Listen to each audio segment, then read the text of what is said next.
बच्चों नमस्कार। मैं स्वागत करता हूं आप सभी का बुध स्टडी पॉइंट के यूट्यूब चैनल में।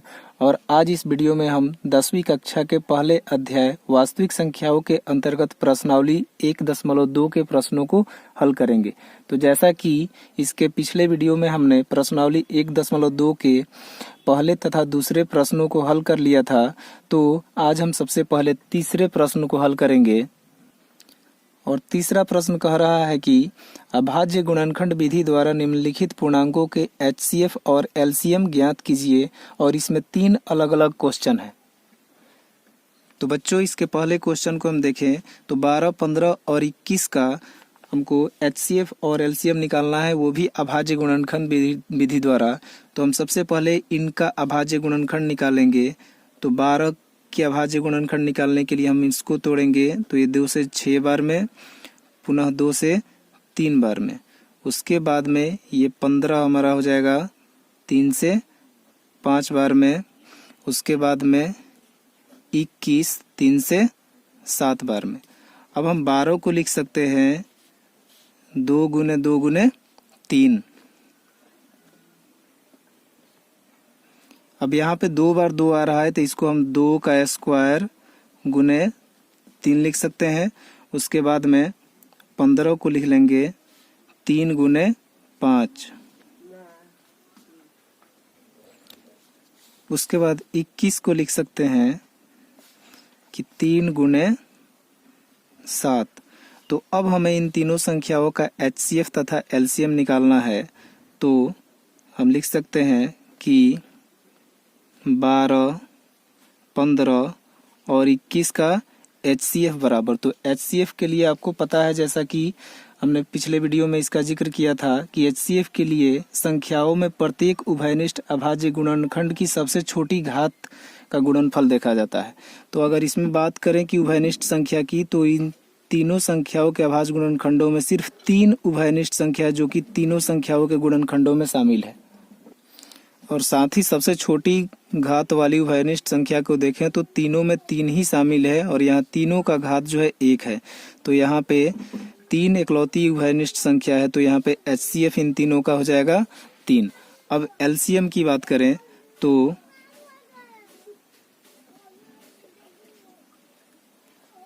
12, 15 और 21 का एलसीएम, इसमें हम एलसीएम के लिए संख्याओं से संबंध प्रत्येक अभाज्य गुणनखंड की सबसे बड़ी घात का गुणनफल देखते हैं। तो अब इसमें हम देखें तो सबसे बड़ी घात वाली गुणनखंड हमारा 2 है, तो हम सबसे पहले इसको लिख लेते हैं। उसके बाद में ये 3 तीनों में शामिल है, तो एक बार इसको लिख लेते हैं। उसके बाद में 5 और 7 को भी लिख लेंगे। इसके बाद में इनको हल करेंगे तो ये 4 हो जाएगा गुने 3 गुने 5 गुने 7। अब इसको जब हल करेंगे तो ये 4 3 12 25 60 7 6 42, ये हो जाएगा आपका 420।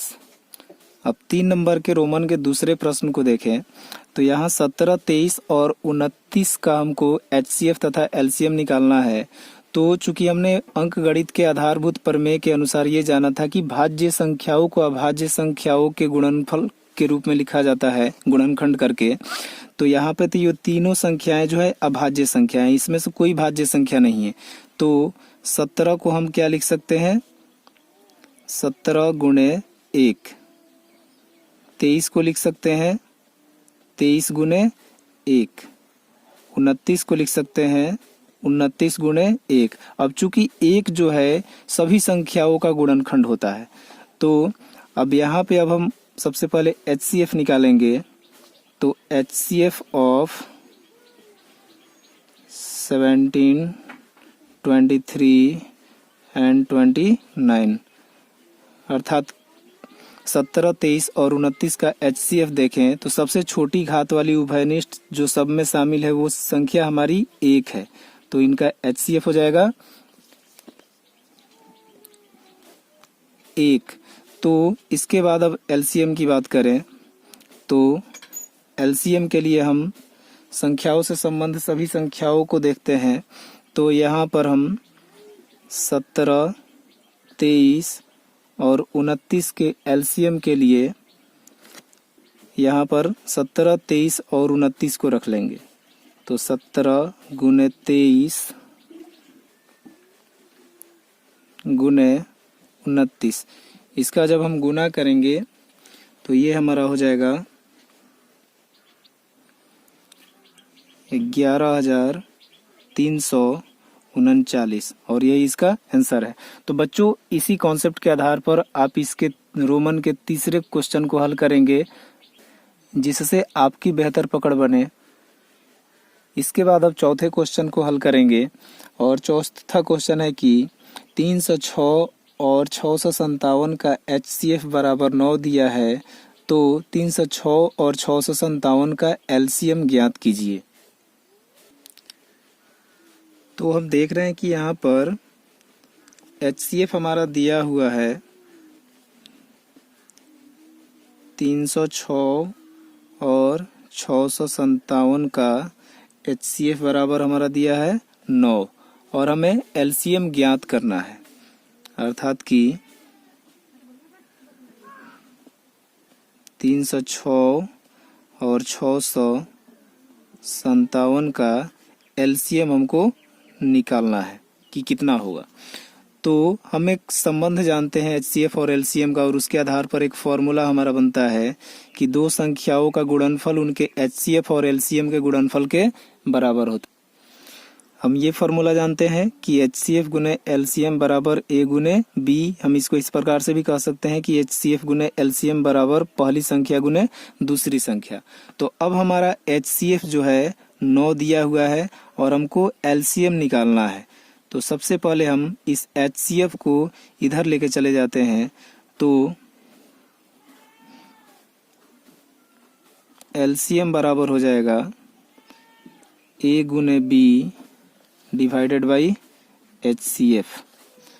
LCM को इधर छोड़ देंगे तो HCF हमारा नीचे हर के रूप में चला जाएगा। अब A गुने B के जगह पर हमारा ये दोनों संख्याएं आ जाएंगी। तो ये 306 गुने 657 और बटा HCF हमारा कितना है 9 है। अब इससे हम भाग करेंगे तो ये कटेगा, ये 9 तिया 27 और 9 चुके 36, ये हो गया 34 गुने 657 और अब जब इसका गुना करेंगे तो हमें प्राप्त होगा 22, 33, 8 जो कि इस प्रश्न का आंसर है। अब बच्चों पांचवें प्रश्न की तरफ चलते हैं और पांचवा प्रश्न है, जांच कीजिए कि क्या किसी प्राकृत संख्या n के लिए संख्या 6 पावर n अंक शून्य पर समाप्त हो सकती है। तो बच्चों हमने ऐसा जाना है और समझा है कि कोई भी संख्या जो शून्य पर समाप्त हो, साथ ही प्राकृत संख्या हो, तो उसके गुणनखंड में 5 होनी चाहिए, अर्थात कि 5 से वो संख्या विभाज्य होनी चाहिए, उसमें 5 से भाग लगनी चाहिए। तो बच्चों शून्य पर समाप्त होने वाली सभी प्राकृत संख्याएं 5 से विभाजित होती है, अतः उसके अभाज्य गुणनखंड में संख्या 5 होनी चाहिए। तो यहाँ हमको देखना है 6 पावर n को। तो 6 पावर n को हम क्या लिख सकते हैं, इसके अभाज्य गुणनखंड की बात करें तो हम 2 गुने 3 का पावर n लिख सकते हैं। उसके बाद में इसको हम 2 का पावर n गुने 3 का पावर n भी लिख सकते हैं।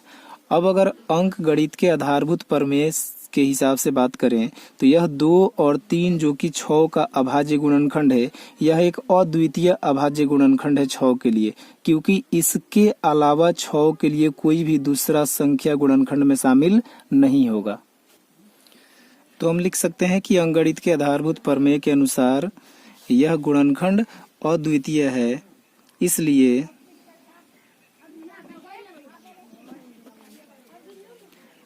सिक्स n के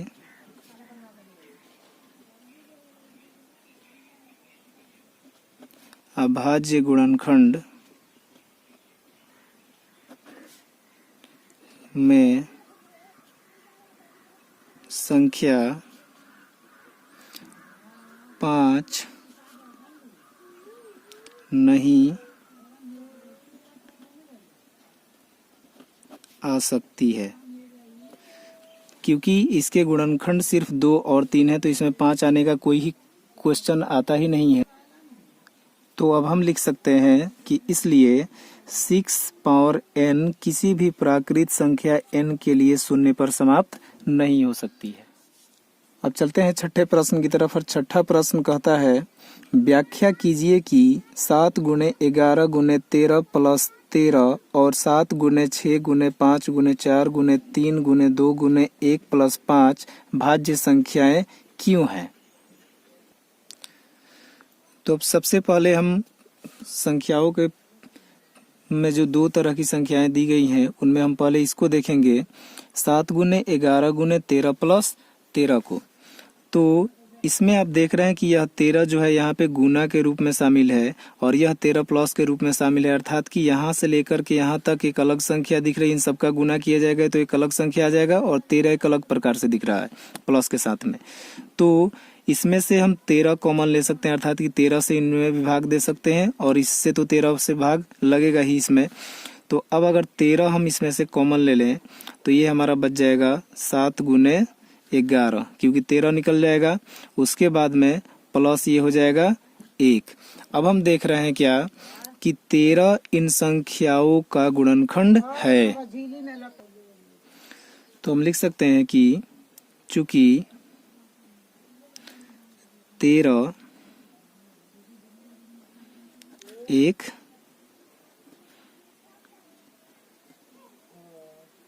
गुणनखंड है, इन संख्याओं का 13 क्या है, एक गुणनखंड है, इसलिए दी गई संख्या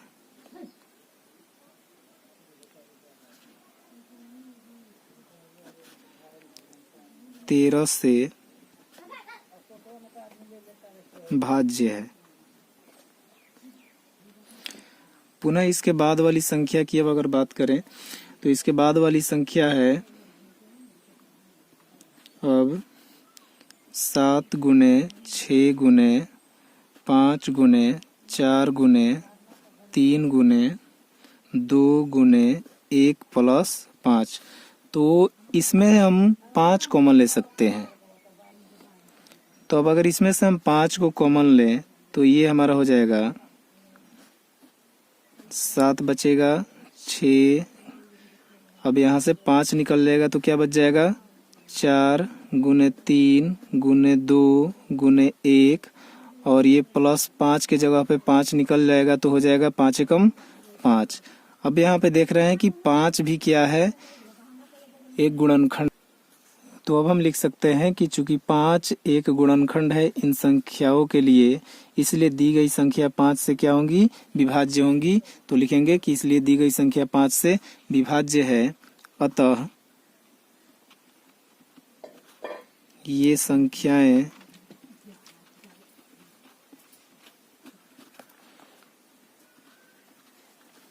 भाज्य संख्याएं हैं।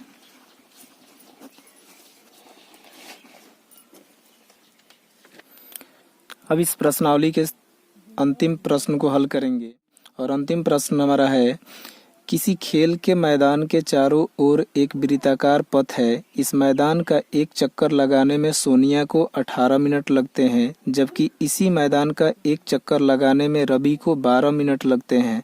मान लीजिए वे दोनों एक ही स्थान और एक ही समय पर चलना प्रारंभ करके एक ही दिशा में चलते हैं। कितने समय बाद वे पुनः प्रारंभिक स्थान पर मिलेंगे। तो प्रश्न में हमने देखा कि सोनिया है और उसके बाद में उसके साथ में रवि है, जो कि एक ही स्थान से और एक ही समय पर एक वृत्ताकार मैदान के चारों तरफ चक्कर लगाते हैं। तो इसमें हमको देखना है कि दोनों जहां से चले हैं वहां पर फिर से कितने समय बाद में मिलेंगे, क्योंकि इसमें समय का अंतर है। यहाँ सोनिया को 18 मिनट लगते हैं और इसी मैदान का चक्कर पूरा करने में रवि को 12 मिनट लगते हैं। तो इस 18 मिनट और 12 मिनट का हमारा जो एलसीएम होगा वही इनका पुनः प्रारंभिक स्थान पर मिलने का समय होगा। तो अब यहाँ पर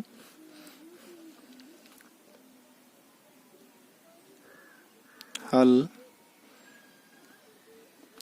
18 और 12 का एलसीएम बराबर होगा पुनः प्रारंभिक स्थान पर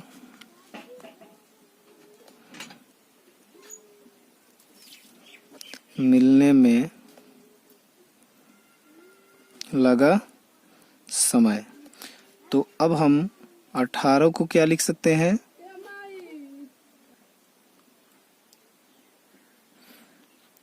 2 से 9 बार में, पुनः 3 से 3 बार में, उसके बाद में 12 को 2 से 6 बार में, पुनः 2 से 3 बार में।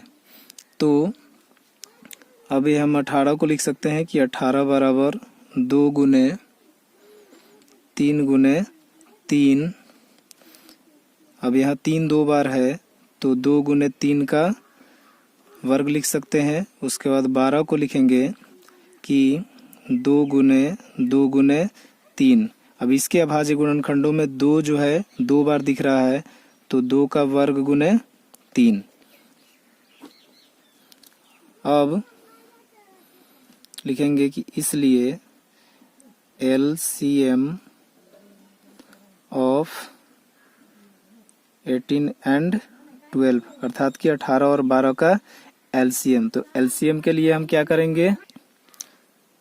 अब संख्याओं में संबंध प्रत्येक अभाज्य गुणनखंड की सबसे बड़ी घात का गुणनफल देखेंगे तो यहाँ पर 3 दोनों में शामिल है, लेकिन सबसे बड़ी घात जो है 2 है। तो यहाँ 3 का वर्ग और 2 भी दोनों में शामिल है, लेकिन 2 को देखें तो 2 में सबसे बड़ी घात यहाँ पर है। तो अब इसको लिखेंगे तो ये हो जाएगा 2 का वर्ग।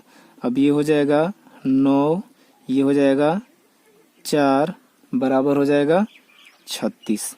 अर्थात कि 36 मिनट बाद पुनः सोनिया और रवि दोनों प्रारंभिक बिंदु पर मिलेंगे। तो हम लिख सकते हैं कि अतः 36 मिनट बाद वे पुनः प्रारंभिक स्थान पर मिलेंगे। तो उम्मीद है कि यह वीडियो आपको पसंद आया होगा। बच्चों, इस वीडियो को ज़्यादा से ज़्यादा लाइक करें, कमेंट करें, अपने दोस्तों के साथ शेयर करें तथा चैनल को सब्सक्राइब करना ना भूलें और बेल आइकन को भी प्रेस करें ताकि रेगुलर अपडेट आप लोगों को मिलता रहे। प्यारे बच्चों, मिलते हैं अगले वीडियो में। तब तक के लिए नमस्कार, धन्यवाद।